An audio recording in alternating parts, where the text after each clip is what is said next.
Here are 7 strategies from playing from the low ground, presented by Fortnite Master.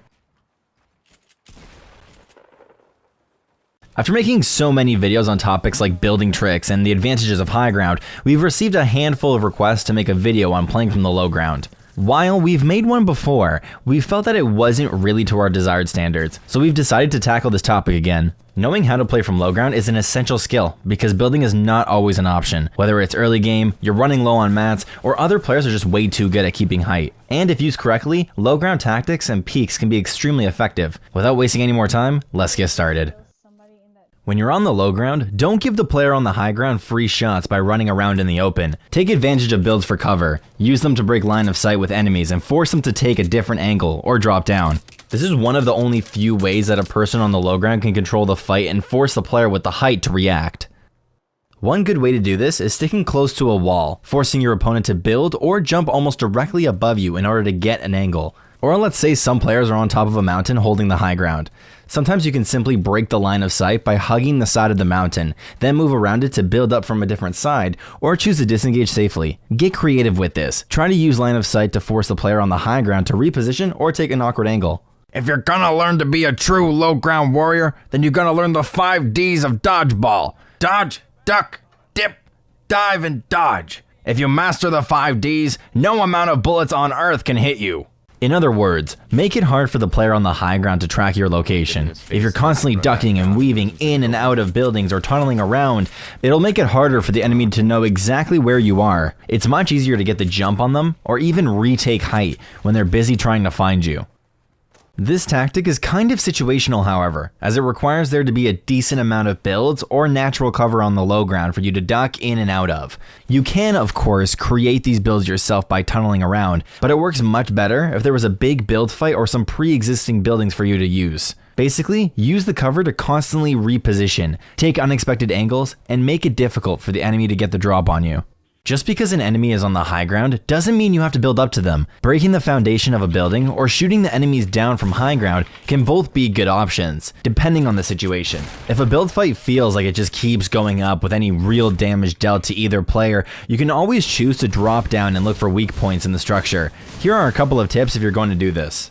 First, most good players will know when you drop down, and they'll do the same, so you'll most likely have to break 1 or 2 builds before you need to worry about the enemy dropping on you. Look for the weakest point in a structure to break. It doesn't necessarily have to be on ground level, and if you break builds, make sure you stop every couple of hits to listen for the opponent dropping down. Otherwise, you'll become a pretty easy target for any good player.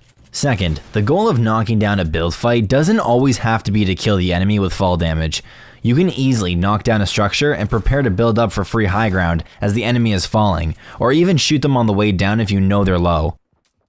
Shooting enemies off of high ground is similar in the sense that you probably won't have time to shoot out more than 2 builds before the enemy takes advantage of the situation, so you likely won't be able to shoot out the base of a 1x1 without severe consequences. You can, however, afford to shoot out 1 or maybe 2 platforms to quickly knock down an enemy, giving you a second to get a shot off, or build up when they fall down and or catch themselves. If you're gonna shoot an enemy from the low ground, make sure they don't have an angle to shoot you back. You can make an angle to shoot builds without exposing yourself through edits and cover, like turtling, then editing a window to shoot builds straight ahead, while blocking any angles from high ground. You just need to play around with it. But remember, you likely won't have time to shoot more than half a clip before it becomes dangerous. Now, we're going to move into some specific low ground peaks that will help you surprise your opponents with unexpected angles. The first peak involves jumping to the side after an opponent ramps up in front of you or above you, shooting them mid-air, then catching yourself with floors, or just falling if you're low enough to avoid fall damage. This peak is great at catching players off guard, as they typically won't expect you to jump to the side, let alone shoot them while flying through the air. You need to have pretty good aim to pull this off, however, because it usually requires you to whip around at least 90 degrees, then hit an enemy while falling. Credit to Martaz for bringing this next peak to our attention. The backstep peak is useful when you and another player are ramping towards each other, but they secure height first and block you with a floor/pyramid. At this point, most players will expect you to do one of a few things: turn and double ramp up, make a side jump and build for height, or box yourself in. Instead of playing to their expectations, you can get a good peak angle by walking backwards and jumping to peek over the floor/pyramid. You can easily get a chunky shotgun shot on your opponent by doing this, as they'll likely be looking elsewhere expecting you to do something conventional, as many players may even over-peek their angle to prepare you to build up, making themselves an easy target. This next peek is something you can do when ramping up to retake the high ground. Instead of a double ramp retake into a 180 or 90s, you can turn around early to check your enemy's position, and if they're exposed, jump up and peek just above your top ramp to get a shot. Many players won't expect you to do this and may leave themselves exposed, and you only have to show a small part of your upper body for this peek, so it's not too risky.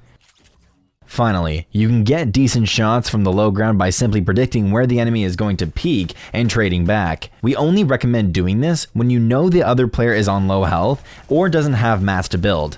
This does require some good game sense and reaction time, but when you get the feeling for it, it's a great tool for finishing off players that are low or getting quick trades without having to build up. Thank you guys once again for watching this video. If you have any questions, concerns, or suggestions, feel free to leave them in the comments section below. If you haven't done so already, don't forget to hit the subscribe button and the bell to be alerted whenever we release a new video. If you love our content, feel free to share it with your friends, family, distant relatives, your dog, or any other loved ones. From all of us at Fortnite Master, my name is The Saved One, and we're out. Peace.